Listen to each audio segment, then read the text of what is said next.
आज की कक्षा में आप सभी का स्वागत है। आज हम हमारे अध्याय 3 वर्ग को सामाजिक और आर्थिक संबंधों को प्रभावित करने वाले कारक के आधार पर बढ़ाएंगे। ये वो टाइम था जब कृषि प्रौद्योगिकी के कारण भूमि उपयोग में बदलाव आ रहा था, पर्यावरण के अंदर परिवर्तन आ रहा था, सामाजिक व्यवस्था बदल रही थी और लॉर्ड और सामंतों के जो सामाजिक संबंध थे वो इन सामाजिक परिवर्तनों से प्रभावित हो रहे थे। हम बारी बारी से इनके बारे में जानेंगे। तो सबसे पहला पॉइंट हमारे पास आता है पर्यावरण। पर्यावरण में मैं आपको बताना चाहूँगा यहाँ कि 5वीं से लेकर 10वीं शताब्दी तक पूरा जो यूरोप है वो किससे घिरा हुआ था? जंगलों से घिरा हुआ था। क्यों घिरा हुआ था? उसका कारण था कि एक तो यहाँ पर जो ऋतु थी वो सर्दी की रहती थी और लंबी रहती थी। किसकी रहती थी? सर्दियों की रहती थी और क्या होती थी? लंबी। सर्दी की ऋतु लंबी होगी तो कृषि के लिए जो ऋतु है वो क्या हो जाएगी? छोटी हो जाएगी। अगर वो ऋतु छोटी होगी तो खेती की पैदावार क्या हो जाएगी? कम। लेकिन जैसे ही 11वीं सदी शुरू होती है, कौन सी सदी शुरू होती है? 11वीं। गर्माहट का दौर शुरू हो जाता है। ये था पर्यावरण में परिवर्तन। किसका दौर यहाँ पर शुरू हो जाता है? गर्माहट का। और मौसम गर्म हो जाता है और ग्रीष्म ऋतु लंबी हो जाती है, जिसने कृषि व्यवस्था को प्रभावित किया और खेती के लिए किसानों को अब अवधि क्या मिलने लगी? लंबी। ये देखिए, कृषकों को कृषि के लिए अब लंबी अवधि मिलने लगी और मिट्टी के ऊपर पाले का असर क्या हुआ? कम, जिससे आसानी से खेती की जा सकती है। इस कारण वन क्षेत्रों को काटा गया और कृषि भूमि का क्या हुआ? विस्तार हुआ। नेक्स्ट जो हमारा पॉइंट आता है वो आता है भूमि का उपयोग। अब भूमि का जो उपयोग है, जो प्राचीन समय था, जो 5वीं से 10वीं शताब्दी थी, उसके अंदर कृषि का जो उपयोग किया जाता था वो आदिम किस्म की थी। आदिम किस्म का मतलब कोई भी यांत्रिक सुधार नहीं था। कोई भी यांत्रिक सुधार नहीं था। जो किसान था वो सिर्फ उसके पास कितने बैलों की जोड़ी होती थी? 2 बैलों की जोड़ी। और क्या था? एक लकड़ी का हल। और जो लकड़ी का जो हल होता था उससे गहरी जुताई नहीं हो सकती थी।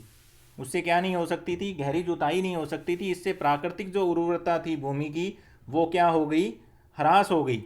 धीरे धीरे उसकी उत्पादकता जो है बाहर नहीं निकल पाती थी। उसके लिए किसान को बहुत ज़्यादा क्या करना पड़ रहा था? परिश्रम करना पड़ रहा था। और भूमि को हाथ से खोदा जाता था, जिसमें मानव श्रम की क्या पड़ती थी? ज़रूरत ज़्यादा पड़ती थी। फसल चक्कर भी प्रभावहीन थी। फसल चक्कर बिल्कुल भी क्या थी? प्रभावहीन थी। यानी कि जो सर्द ऋतु थी उसमें एक में गेहूं बो दिया जाता था, जबकि दूसरी भूमि को वो क्या करते थे? खाली छोड़ देते थे। दूसरी भूमि को क्या छोड़ देते थे? खाली। और जो खाली छोड़ी हुई ज़मीन है उसके ऊपर अगले साल क्या करते थे? खेती करते थे। देखिए कि जो प्रति भूमि छोड़ी जाती थी उसके ऊपर अगली साल क्या बोई जाती थी? राई। और उसका दूसरा आधी भाग क्या कर देते थे? आधा भाग खाली रख देते थे, जिसके कारण मिट्टी की उर्वरता शक्ति क्या हुई? खत्म हुई और अकाल पड़ने लगे। अकाल जब पड़ेंगे तो जो गरीब लोग हैं उनके लिए अपना जीवन यापन करना दुष्कर हो गया। लेकिन इस स्थिति के अंदर लॉर्ड अब भी ये चाहते थे कि उन्हें आय में क्या हो? बढ़ोतरी हो। और वो कृषि उत्पादन को बढ़ाना चाहते थे। इसलिए कृषक ये चाहते थे कि जो मैनरों की जागीर है उस भूमि को भी किसके अंतर्गत लाया जाए? कृषिगत भूमि के अंदर। किसान लॉर्ड जो लोग थे उनका विरोध करना शुरू कर दिया। उन्होंने कहा था कि या तो आप अपनी जागीर है उसे किसके अंतर्गत कर दीजिए? कृषि भूमि के अंतर्गत। लेकिन वो उनका खुलकर विरोध नहीं कर पाते थे। वो लॉर्डों से क्या करते थे? डरते थे। फिर उन्होंने क्या किया? अपने खेत पे एक तरीका निकाल लिया उनका विरोध करने का। क्या तरीका था वो? कि अपने खेतों पर खेती करने में समय ज़्यादा लगाने लगे और उससे जो मेहनत का जो उत्पाद होता था वो अपने पास रख लेते थे। बेगार करने से क्या हुआ? वो बच गए। चारागाह और जो वन भूमि होती थी उसके ऊपर उनका लार्डो के साथ विवाद हुआ। उन्होंने कहा कि जो चारागाह है वो कौन सी भूमि है? सामुदायिक भूमि है। कौन सी भूमि है? सामुदायिक। और सामुदायिक भूमि वो होती है जिसके ऊपर पूरे समुदाय का अधिकार होता है। तो उन्होंने कहा कि लॉर्ड जो है वो अकेले इस भूमि के मालिक नहीं है। अब उन्होंने धीरे धीरे स्वतंत्रता जो है अपनानी शुरू कर दी। उसके बाद है नया पॉइंट हमारे पास आ रहा है यहाँ, नई कृषि प्रौद्योगिकी। नई कृषि प्रौद्योगिकी में सबसे पहला काम क्या हुआ? जो लकड़ी के हल थे उसका स्थान किसने ले लिया? लोहे के हल ने। ये था अंतर। लोहे का हल आ गया पहली बार। दूसरा, मिट्टी को पलटने के लिए सांचेदार क्या आ गए? पटरे। सांचेदार पटरे जो भूमि को बहुत आसानी से क्या कर सकते थे? पलट सकते थे। तीसरा सुधार क्या हुआ? जो पहले जुआ था, कहाँ बांधा जाता था? गर्दन पे। पशु की कहाँ बांधा जाता था? गर्दन पे। अब वो कहाँ बांधा जाने लगा? गर्दन की बजाय कंधे पर। कहाँ बांधा जाने लगा? कंधे पर। और जब कंधे पर वो जुआ बंधने लगा तो पशु जो था वो अपनी दुगनी शक्ति से भूमि के ऊपर हल खींच सकता था। ये वो बदलाव थे जिनकी वजह से कृषि के अंदर एक परिवर्तन आ रहा था। इसके अलावा कृषि के काम को करने के लिए वायु शक्ति, वायु युक्त शक्ति और पवन शक्ति का भी इस्तेमाल किया जाने लगा। ये भी एक प्रौद्योगिकी थी। और इन पवन शक्ति का और वायु शक्ति का उपयोग किसमें किया जाने लगा? जो अंगूरों से शराब निकाली जाती थी, उस अंगूरों को निचोड़ने के लिए और अन्न पीसने के लिए। जो अन्न होता था उसका आटा बनाने के लिए, और अंगूरों से जो शराब बनती थी उसको किसके जरिए बनाया जाने लगा? वायु शक्ति और पवन शक्ति। एक नया ये प्रौद्योगिकी विस्तार हो रहा था। इसके अंतर्गत ये सारी मैं विशेषताएं आपको यहाँ बता रहा हूँ। इसके अलावा जो पांचवा जो था वो था त्रिफसलीय चक्कर। त्रिफसली चक्कर। इसमें क्या था? भूमि को 3 भागों में बांट दिया जाता था 3 वर्षों के लिए। उसमें 2 भूमि ऐसी होती थी जिसके ऊपर वो लगातार 2 साल क्या ले सकते थे? फसल ले सकते थे। और एक भूमि को क्या छोड़ते थे? खाली छोड़ते थे। इस प्रकार आधी भूमि की बजाय कितनी भूमि खाली रही? 1/3 भूमि ही।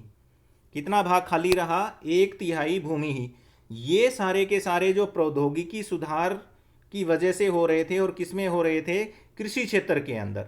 इससे फिर क्या हुआ? जब ये 6 सुधार हुए, उस सुधार से क्या हुआ? उत्पादन में क्या हुई? बढ़ोतरी हुई। भोजन की उपलब्धता दुगनी हो गई। मटर और सेम जैसे पौधे का अधिक उपयोग हुआ और यूरोपीय आहार में प्रोटीन की मात्रा बढ़ गई। पशुओं के लिए अच्छे चारे का स्रोत बना और कृषकों को जो है बेहतर अवसर मिलने लगे। अब कम भूमि पर भी वो अधिक भोजन का उत्पादन कर सकते थे। तो 13वीं शताब्दी के अंदर एक कृषक का जो औसत आकार कितना था? 100 एकड़ था। वो अब घटकर कितना रह गया? 20 से 30 एकड़। और इस 20 से 30 एकड़ जो भूमि होती थी, इसके ऊपर किसान अपनी कुशलता से खेती कर सकता था, जिसके ऊपर बहुत कम श्रम की आवश्यकता पड़ती थी। और इसी प्रौद्योगिकी के कारण, बदलाव के कारण धन अधिक लगने लगा। किसान ने अपनी पनचक्की बनानी शुरू कर दी, पवन चक्की बनानी शुरू कर दी। जब उसके पास पर्याप्त धन नहीं बना तो उसने लॉर्ड से सहायता ली, और लॉर्ड ने भी जब उनकी सहायता नहीं की तो भिन्न भिन्न क्षेत्रों के किसानों ने मिलकर के खेती योग्य भूमि का क्या किया? विस्तार किया। फसलों को 3 चक्रीय व्यवस्था में अपनाया। गांव के अंदर ही लोहे की दुकानें खोल दी, भट्टियां स्थापित कर दी, और लोहे की नोक वाले हल और घोड़े की जो नाल होती है उसकी मरम्मत अब सस्ती दरों पर कहाँ होने लगी? गांव में ही होने लगी। और इसका प्रभाव ये पड़ा कि 11वीं सदी के अंदर सामंतवाद का आधार अब क्या होने लगा? कमजोर पड़ने लगा। लॉर्डों की जो लगान है उनकी सेवाओं के कारण अब नकदी में ही सुविधा होगी। अब लॉर्ड जो होता था वो अन्न के रूप में उपज का भाग नहीं लेता था। किसके रूप में लेना शुरू कर दिया उसने? मुद्रा के रूप में। मुद्रा के रूप में बेचना शुरू कर दिया, जो पुनः वस्तुओं को शहर में क्या कर सकते थे? बेच सकते थे। धन का बढ़ता हुआ उपयोग जो है वो कीमतों को प्रभावित करने लगा, जो खराब फसल के समय बहुत अधिक हो जाती थी। और इंग्लैंड के अंदर 1270 से लेके 1320 के बीच कृषि के मूल्य क्या हो गए? दुगने हो गए। जब फसलें खराब हुई तो मुद्रा के प्रचलन की वजह से। और इसका सबसे ज़्यादा फायदा किसको हुआ? किसानों को हुआ। अब हमारे पास आता है 3 वर्ग थे। अब यहाँ पर एक नया वर्ग उभर करके हमारे सामने आता है, वो है नगर और नगरवासी। और नगरों का निर्माण कैसे हुआ? 3 इंपॉर्टेंट चीज़ें थी। एक तो यूरोप की जनसंख्या बढ़ रही थी। दूसरा, खेती के उत्पादन की बढ़ा तो व्यापार बढ़ा। और तीसरा, जब लोगों के पास अतिरिक्त पैसा आ गया तो जो कृषि दास थे उन्होंने भाग करके नगरों में शरण लेनी शुरू कर दी, इसलिए नगरों का विस्तार होना भी शुरू हो गया। ये 3 वो कारण थे जिन्होंने नगर के अंदर एक नए वर्ग, जिसका नाम क्या था? व्यापारी वर्ग। कौन सा वर्ग था? व्यापारी वर्ग। शिल्पकार। शिल्पकार में कौन आता था? स्वर्णकार। लोहार, राजमिस्त्री, वकील, डॉक्टर, अध्यापक, ये सभी के सभी एक चौथे वर्ग के रूप में उभर के आए। और ये कहाँ पर रहते थे? नगरों में रहते थे। इसके कारण क्या हुआ, जो जनसंख्या क्यों बढ़ी? क्योंकि बहुत अच्छा भोजन मिलने की वजह से लोगों की जीवन अवधि क्या हुई? लंबी हो गई। और 8वीं सदी की तुलना में अब जो 11वीं सदी के अंदर, 13वीं और 14वीं शताब्दी के अंदर एक आम आदमी 10 वर्ग क्या होता था? ज़्यादा जीता था। रोमन साम्राज्य के पतन के बाद जो नगर ध्वस्त हो गए थे वो दोबारा जो है बनने शुरू हो गए। किसकी वजह से? कृषि क्षेत्र के विस्तार की वजह से और अधिक जनसंख्या का बाहर होने की वजह से नगर दोबारा बढ़ने लगे। कृषकों के पास अपनी आवश्यकता से जो अधिक खाद्यान्न होता था उसको बेचने के लिए उसे किसकी ज़रूरत थी? मंडी की ज़रूरत थी। वो मंडी या वो बिक्री केंद्र या वो हाट और मेले लगाने उसने शुरू कर दिए। और जहाँ पर ये छोटी छोटी मंडियाँ यानी कि विपणन केंद्रों का विकास हुआ, उसके इर्द गिर्द धीरे धीरे जो है नगर भी विकसित होने लगे। इन नगरों के अंदर एक नगर चौक होता था, एक चर्च होती थी, एक सड़कें होती थी, व्यापारी होता था, उसकी घर और दुकानें होती थी, और एक वहाँ कार्यालय होता था जो नगर के ऊपर शासन चलाने वाले व्यक्ति को मिला हुआ था। धीरे धीरे जो है नगरों के अंदर लोग, सेवा के स्थान, लॉर्ड की भूमि पर बसने वाले नगर, कर देने वाले लोग, और नगरों के अंदर कृषक परिवारों के जवान लोगों को वैतनिक कार्य और लॉर्ड के नियंत्रण से क्या मिली? मुक्ति मिली। क्योंकि एक प्रसिद्ध कहावत है कि नगर की हवा क्या बनाती है? व्यक्ति को स्वतंत्र बनाती है। तो यहाँ क्या हुआ, जो भी किसान लॉर्ड से खफा होता था या जो भी कृषिदास लॉर्ड से तंग आ जाता था वो भागकर कहाँ पर छिप जाता था? नगर में। और एक नियम था उस समय, अगर कोई भी दास या कोई भी कृषक अगर अपने लॉर्ड से 1 वर्ष और 1 दिन छिपा रह जाएगा तो वो व्यक्ति कृषि दास से क्या बन जाएगा? स्वतंत्र नागरिक। तो नगरों में रहने वाले अधिकतर व्यक्ति या तो कृषक थे या फिर भगोड़े कृषि दास थे जो कार्य की दृष्टि से अकुशल श्रमिक थे। दुकानदार और व्यापारी यहाँ पर बहुतायत में थे। और इन जो श्रमिकों ने जो है बाद में यहाँ पर जो है शिल्पकारी का काम करना शुरू कर दिया। और धीरे धीरे यहाँ पर एक नए वर्ग का भी उदय हुआ। वो वर्ग कौन था? साहूकार। क्योंकि जो लेन देन ब्याज के ऊपर जो पैसा लिया जाता था उसको देने का काम साहूकार करते थे। और उनके लिए जो हुंडियाँ लिखी जाती थी, उनके लिए जो शपथ पत्र लिखे जाते थे, उसके लिए वकीलों की ज़रूरत भी महसूस हुई। और इस प्रकार नगर की जनसंख्या लगभग कितनी हो गई थी? 30,000। तो हम ये कह सकते हैं कि उन्होंने समाज का एक चौथा वर्ग बना लिया। और यहाँ का जो आर्थिक आधार था वो श्रेणी था। अभी मैंने बताया था ना, यहाँ पर शिल्प करने वाले लोग रहते थे तो उद्योगों की एक श्रेणी के रूप में संगठित होता था। जैसे स्वर्णकार एक श्रेणी में, चरमकार एक श्रेणी में, कुंभकार एक श्रेणी में, राजमिस्त्री एक श्रेणी में, लोहे का काम करने वाले एक श्रेणी में। तो सब ने अपनी अलग अलग श्रेणियाँ जो है बना ली और उसके नियम और कायदे कानून थे। और प्रत्येक श्रेणी का एक सभागार होता था जो नगर के अंदर होता था, जहाँ पर ये समय समय पर गिल्ड के जो समारोह होते थे उनका आयोजन वहाँ पर किया जाता था। समारोह का आयोजन होता था यहाँ पर। इसके अलावा पहरेदारों की नियुक्ति की गई जो नगर में गश्त लगाते थे, शांति व्यवस्था स्थापित करते थे। संगीतकारों को प्रति भोज और नागरिक जो जलूस निकाले जाते थे उसमें कला प्रदर्शन के लिए बुलाया जाता था। जैसे अब देखते हैं हमारे राज्यों में चुनाव होते हैं तो किस प्रकार पार्टियां संगीतकारों को, गाने बजाने वाले लोगों को बुलाती है। सराय वाले जो लोग होते थे वो यात्रियों की देखभाल करते थे। तो इस प्रकार 11वीं सदी तक आते आते जो पश्चिमी एशिया था उसके साथ नए व्यापार मार्ग भी विकसित हो गए। ये देखिए, स्कैंडिनेविया के लोग व्यापारी वस्त्र के बदले में फर और शिकारी बाज लेने के लिए उत्तरी सागर से दक्षिणी की समुद्री यात्रा करने लगे। अंग्रेज व्यापारी यहाँ रांगा बेचने के लिए आते थे। फ्रांस में जो है वाणिज्य और शिल्प विकसित होने लगा।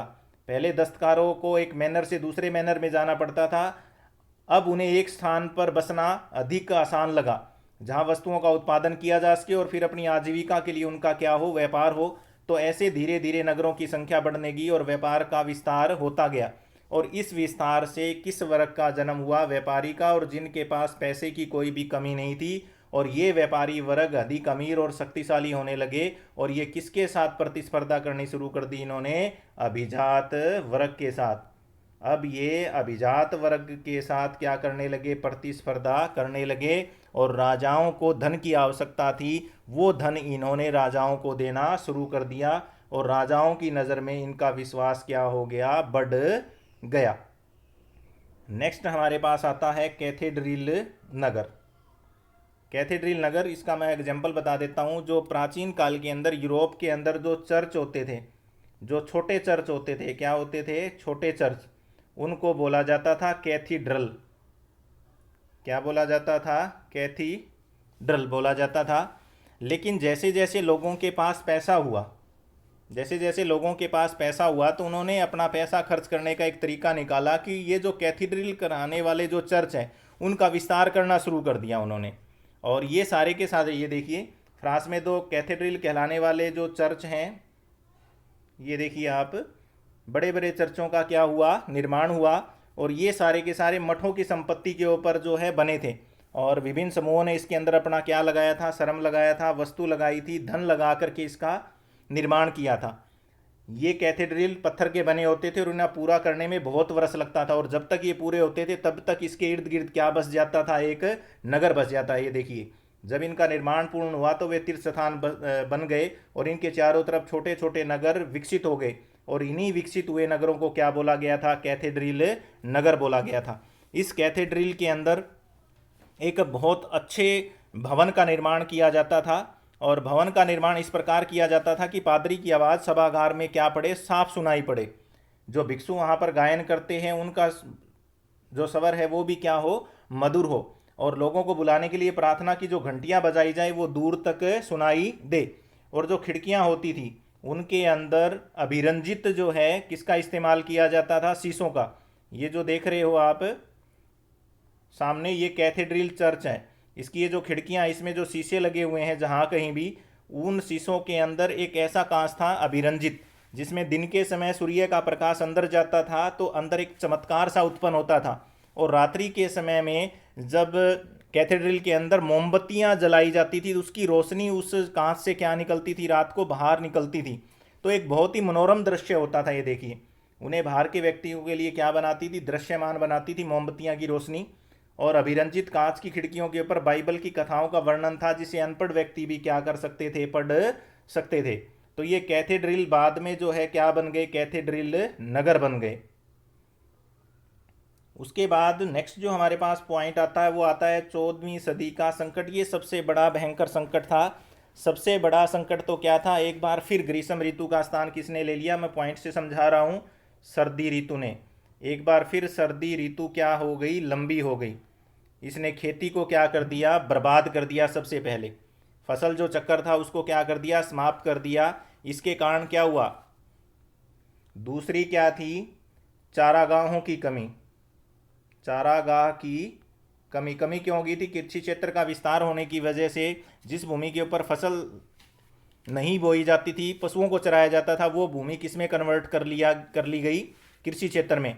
और अब जैसे ही कृषि का ह्रास हुआ तो पशुओं के लिए चारे की क्या होगी, कमी। इससे बहुत अधिक मात्रा में पशुओं की क्या हो गई, मृत्यु हो गई। तीसरा था चांदी की कमी।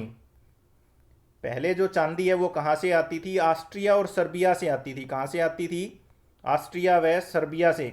लेकिन वहाँ की जो चांदी की खान थी उनके अंदर चांदी की क्या हो गई, कमी हो गई। और जैसे ही चांदी की कमी हुई तो व्यापार उससे क्या हुआ, प्रभावित हुआ। और मजबूरन जो है इस क्षेत्र के अंदर चांदी के अंदर दूसरी धातुएं मिलानी पड़ी। इसके अलावा एक बहुत ही खतरनाक जो दौर आया वो था नंबर 4, प्लेग की बीमारी। जो व्यापार होता था इंग्लैंड के साथ या एशिया के अन्य देशों के साथ, तो यूरोपियन जो तट होते थे, जो अपने जहाज लेकर के आते थे, जब वो उन तटों पे आके रुकते थे तो उन जहाज़ों के अंदर चूहे होते थे। और वो चूहे गोदामों में प्रवेश कर जाते थे। और चूहे अपने साथ यूरोप की कौन सी बीमारी लेकर आए, प्लेग की। और ये बीमारी जो है उस समय के यूरोप में क्या हो गई, फैल गई, जिससे लाखों की संख्या में लोग मारे गए। और कई शहर तो ऐसे थे जिनकी 40% से ज़्यादा आबादी जो है काल का ग्रास बन गई। किसका ग्रास बन गई, काल का ग्रास बन गई। ये सबसे भयंकर संकट था। कितने संकट हो गए हमारे पास 14वीं सदी के अंदर जो संकट आए थे, 4 संकट हो गए हैं, जिसने जो है पूरे यूरोप को क्या कर दिया, बर्बाद कर दिया।